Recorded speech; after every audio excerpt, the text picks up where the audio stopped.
ಒಂದು 10 ಸಲ ಫೋನ್ ಮಾಡಿದ್ರು ಫೋನ್ ವಾಪಸ್ ಏನಕ್ಕೆ ಹೋಗ್ಬೇಕು ಅಲ್ಲಿ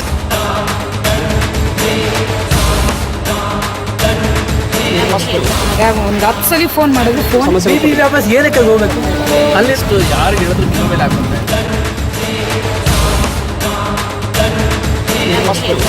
ಒಂದು 10 ಸಲ ಪಿಡಿಟಿವಿ ಸುದ್ದಿ ಸಮಾಚಾರಕ್ಕೆ ಸ್ವಾಗತ. ನಾನು ಯಶಸ್.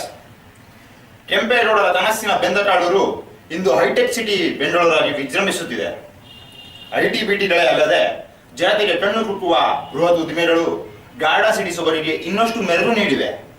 ಕಣ್ಮನ ಸೆಲ್ಲುವ ಮಾಲ್ಗಳು, ಗಗನಚುಂಬಿ ಕಟ್ಟಡಗಳು, ಸಾಗರದಂತೆ ಬೋರ್ದರುವ ಜನಜಂಗುಳಿ, ಇರುವೆ ಸಾಲಿನಂತೆ ಕಂಡುಬರುವ ವಾಹನಗಳ ದಟ್ಟಣೆ, ಒಟ್ಟಾರೆ ಸ್ವರ್ಗಕ್ಕೆ ಕಿಚ್ಚು ಹಚ್ಚುವ ಸಿಲಿಕಾನ್ ಸಿಟಿ ನಿರ್ವಹಣೆಗೆ ಕಾರ್ಯಪ್ರವೃತ್ತವಾಗಿರುವ ಬೃಹತ್ ಬೆಂಗಳೂರು ಮಹಾನಗರ ಪಾಲಿಕೆಯ ಆಡಳಿತದಲ್ಲಿ ವಿಂಗಡಿಸಲಾಗಿರುವ 198 ವಾರ್ಡ್ಗಳು ಜಗಮರಿಸಲು ತುದಿಗಾಲಲ್ಲಿದ್ದರೆ ಇದಕ್ಕೆ ಅಪವಾದ ಎನ್ನುವಂತೆ ವಾರ್ಡ್ ನಂಬರ್ 72 ಏರೋಹಳ್ಳಿ ಮಾತ್ರ ಅಭಿವೃದ್ಧಿಯಲ್ಲಿ ಶೂನ್ಯ ಸಾಧನೆ ಮಾಡಿರುವ ಚಿತ್ರಣ ವಾರ್ಡ್ಗೆ ಕಾಲಿಟೊಡನೆ ಕಣ್ಣಿಗೆ ರಾಚುತ್ತದೆ.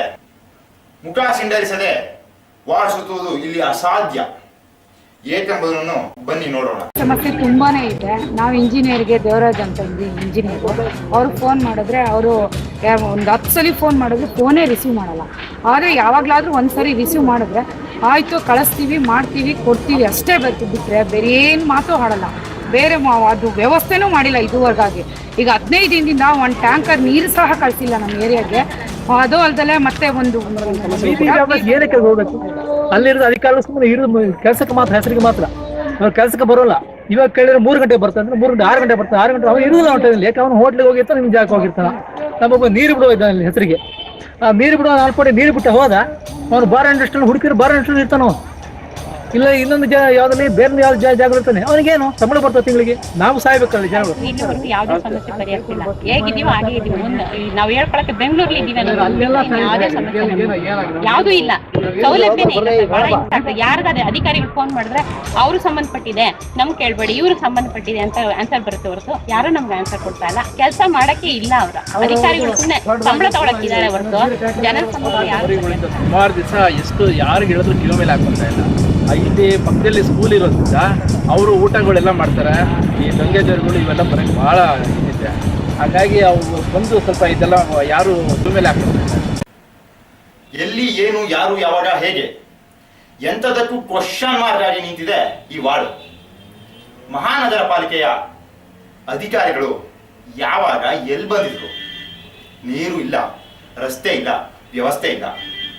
ಆರೋಗ್ಯ ಅಂದ್ರೆ ಏನಿಲ್ಲಿ ಯಾರು ಗೊತ್ತಿಲ್ಲ.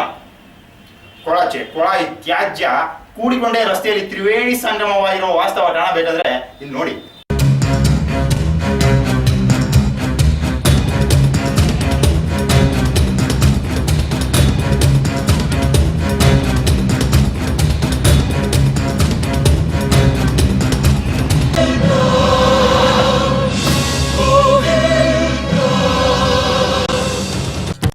ಜವಾಬ್ದಾರಿ ಇಲ್ಲದೆ ಕಾರ್ಯನಿರ್ವಹಿಸುತ್ತಿರುವ ಅಧಿಕಾರಿಗಳ ನಿರ್ಲಕ್ಷ್ಯದಿಂದ ಬೇಸತ್ತಿರುವ ಜನ ಏನ್ ಹೇಳ್ತಾರೆ ನೋಡೋಣ ಬನ್ನಿ.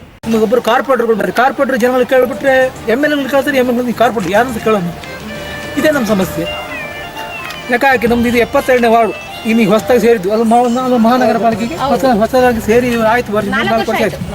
4 ವರ್ಷ ನಮ್ಮ ಮೇಲೆ ಸ್ಯಾನಿಟರಿ ಬರೋಕ್ಕೆ ಯೋಗ್ಯತೆ ಇಲ್ಲ. ಲೆಕ್ಕಾಚಾರಿಗೆ ಕೇಳಿದ್ರೆ ನಾನು ದಳ, ನಾನು ಕಾಂಗ್ರೆಸ್, ನಾನು BJP ಯಾರು ಅಂತ ಹೇಳೋದು ನಾವು. ನಮ್ಗೆ ಬೇಕಾಗಿದ್ದು ಒಳಚರಂಡಿ ಆಮೇಲೆ ನೀರಿನ ಸಮಸ್ಯೆ ತುಂಬಾ ಇದೆ. ಯಾಕಂದ್ರೆ ನಮ್ಗೆ ಕಾವೇರಿ ವಾಟರ್ ಬೇಕು. ಇಲ್ಲಿ ನೀರು ಒಂದು ಲೋಟ ನೀರು ಕಾಯಿಸಿದ್ರೆ 1 ಸ್ಪೂನ್ ಬಿಡಿ ಉಪ್ಪು ಪುಡಿ ಬರ್ತಾ ಇದೆ. ಅದಕ್ಕೆ ಫ್ಲೋರೈಡ್ ಅಂಶ ಇರೋದ್ರಿಂದ ಮೂಳೆ ಸೌತ ಉಂಟಾಗ್ತದೆ. ಅದಕ್ಕೆ ನಮಗೆ ಕಾವೇರಿ ನೀರು ವಾಟರ್ ಬೇಕು ನಮಗೆ. ಆಮೇಲೆ ಕಸ ವಿಲೇವಾರಿ ಟೈಮ್ ಸರಿಯಾಗಿ ಇದಾಗಬೇಕು. ಎಲ್ಲಿ ನೋಡಿದ್ರು ಕಸ. ಖಾಲಿ ನಿಮೇಶ ಭಾಳ ತೊಂದರೆ ಕೊಡ್ತಾ ಇದೆ. ಖಾಲಿ ಸೈಟ್ ಬಗ್ಗೆ ಕ್ರಮ ತಗೋಬೇಕು. ತಾವು ಇಲ್ಲಿನ ನಿಮ್ಮ ವಾರ್ಡ್ಗೆ ಸಂಬಂಧಪಟ್ಟಂತ ಅಧಿಕಾರಿಗಳು ಆಗಿರೋದು, ಕಮಿಷನ್ ಆಗಿರ್ಬೋದು, AWಗೆ, AEಗೆ ಇವ್ರನ್ನ ನೀವು ಯಾರಾದ್ರೂ ಕನ್ಸಲ್ಟ್ ಮಾಡಿದ್ದೀರಾ? ನಿಮ್ಮ ಸಮಸ್ಯೆ ಬಗ್ಗೆ ಅವ್ರಿಗೆ ಲೆಟರ್ ಕೊಟ್ಟಿದ್ದೀರಾ? ನಾವು ಕನ್ಸಲ್ಟ್ ಲೆಟ್ರ್ ಏನು ಅವ್ರಿಗೆ ಖುದ್ದು ಮುಖತಃ ಮಾತಾಡಾಗಿದ್ದಿಲ್ಲ. ಅದಕ್ಕೆ ಅವ್ರಿಗೆ ಬೆಲೆ ಇಲ್ಲ. ಒಂದು ಸರ್ತಿ ಹೋದಾಗ ಇರೋದಿಲ್ಲ. ಅವ್ರು ಮಾರನೇ ದಿವಸ ಹೋದ್ರೂ ಇರೋದಿಲ್ಲ. ಎಲ್ಲಿ ಹೋಗಿದ್ದಾರೆ ಅಲ್ಲಿ ಆಕಾಶಕ್ಕೆ ಹೋಗಿದ್ದಾರೆ, ಎಲ್ಲಿ ಹೋಗಿದ್ರೆ RI ಆಫೀಸಿಗೆ ಹೋಗಿದ್ದಾರೆ, ಎಲ್ಲಿ ಹೋಗಿದ್ರೆ BBMP ಆಫೀಸಿಗೆ ಹೋಗಿದ್ದಾರೆ. ಇವ್ರನ್ನ ದಿನ ಇವರಿಗೆ ಬಾಕಿದ್ರೆ ನಾವು ಏನು ಜನಪ್ರತಿನಿಧಿ ಯಾಕೆ ಇರೋದು ನಮ್ಗೆ ಅರ್ಥ ಆಗ್ತದೆ. ಅದ್ರಲ್ಲಿ ನೀರು ಓಡಿಸ್ಕೊಳ್ಳೋಕ್ಕೆ 500 ರೂಪಾಯಿ 1000 ಖರ್ಚು ಮಾಡಿದ್ರೆ ಅವ್ರು ತಿಂಗಳ ಸಂಸಾರ ಹೆಂಗೆ ಮಾಡ್ತಾರೆ ಹೇಳಿ? ಗಾರ್ಮೆಂಟ್ಸ್ಗೆ ಹೋಗೋರು ಇರ್ತಾರೆ, ಎಲ್ಲರೂ ಇದ್ದಾರೆ, ಕೂಲಿ ಮಾಡೋರೆಲ್ಲ ಇದ್ದಾರೆ, ಅಂಥವ್ರಿಗೆಲ್ಲ ತುಂಬ ಸಮಸ್ಯೆ ಆಗಿದೆ. ಅವ್ರು ಏನಾದರೂ ಇದಕ್ಕೆ ಇದು ಮಾಡಬೇಕು, ಸ್ಪಂದಿಸಬೇಕು. ನಾವು ಸುಮಾರು ಸರಿ ಆಫೀಸ್ ಹತ್ರನೂ ಹೋಗಿ ಬಂದಿದ್ದೀವಿ, ಅವ್ರು ಯಾವುದೇ ಇದಕ್ಕೂ ರೆಸ್ಪಾನ್ಸ್ ಮಾಡಿಲ್ಲ. ಅದರಿಂದ ನಮ್ಗೆ ತುಂಬ ತೊಂದರೆ ಆಗಿದೆ. ನಮ್ಗೆ ಮೇನು ನೀರು ಬೇಕು. ಇದಕ್ಕೆ ಸಂಬಂಧಪಟ್ಟಂತ ಅಧಿಕಾರಿಗಳು ನೀವು ಯಾರಿಗಾದ್ರೂ ತಿಳಿಸಿದ್ರಾ? AWA ಅವರಿಗೆ ಎಲ್ಲರಿಗೂ ಫೋನ್ ಮಾಡಿದ್ದೀವಿ. ಫೋನ್ ಮಾಡಿದ್ರೆ ಮಾಡಿಸ್ತೀವಿ ಅಂತ ಹೇಳ್ತಾನೆ ಅವ್ರು ಯಾವ ಬಂದು ರೆಸ್ಪಾನ್ಸ್ ತಗೊತಾ ಇಲ್ಲ. ಆಮೇಲೆ ಇಲಿ ಹೆಗ್ಗಣ ಸಿಕ್ಕಾಬಟ್ಟೆ ಹೆಗ್ಣಗಳಾಗ್ಬಿಟ್ಟಿದ್ದಾವೆ. ನಮ್ಮ ಮುಂದೆನೇ ಒಳ್ಳೆ ರಾಜಮಹಾರಾಜರು ಓಡಾಡ್ತಾ ಇದ್ದಾವೆ. ಆಮೇಲೆ ಈ ಸೊಳ್ಳೆ, ಒಳಚರಂಡಿ ವ್ಯವಸ್ಥೆ ಅಲ್ಲದೆ ನಮ್ಮದು ಓಪನ್ ಡ್ರೈನೇಜ್ ಆಗಿರೋದ್ರಿಂದ ಬಚ್ಚಲ ನೀರೆಲ್ಲ ಈಚೆನೆ ಹರಿದೋಗುತ್ತೆ. ಕಾಲ ಕ್ಲೀನ್ ಮಾಡೋದೇ ಇಲ್ಲ. ಯಾರಿಗಾದ್ರೂ ಫೋನ್ ಮಾಡೋ, ಅದು 20 ಸಾರಿ ಫೋನ್ ಮಾಡಿದ್ರೆ ನಮಗೆ 1 ತಿಂಗಳು 2 ತಿಂಗಳು ಕಾಲ ಆಗೋಗಿರುತ್ತೆ ಸರ್. ಆಮೇಲೆ ಇನ್ನೊಂದು 1 ತಿಂಗಳು ಹಾಕಿ ತಿರ್ಗಾ ತುಂಬ ಹೋಗಿರುತ್ತೆ. ತಿರ್ಗಾ ಇನ್ನು ಮತ್ತೆ ಮಾಡೋಷ್ಟಕ್ಕೆ ತಿರ್ಗಾ ಒಂದು 4 ತಿಂಗಳಾಗಿರುತ್ತೆ. ಈ ಥರ ಕಾಲಕ್ಕೆ ಕ್ಲೀನ್ ಮಾಡೋರಿಲ್ಲ ಇಲ್ಲಿ. ನಮಗೆ ಮೂಲಭೂತ ಸೌಕರ್ಯ ಬೇಕೇ ಬೇಕು. ಇನ್ನು ನಾವು ಸ್ವಂತಕ್ಕೆ ನಾವು ಇನ್ನೇನು ಕೇಳ್ಕೊತಾ ಇಲ್ಲ.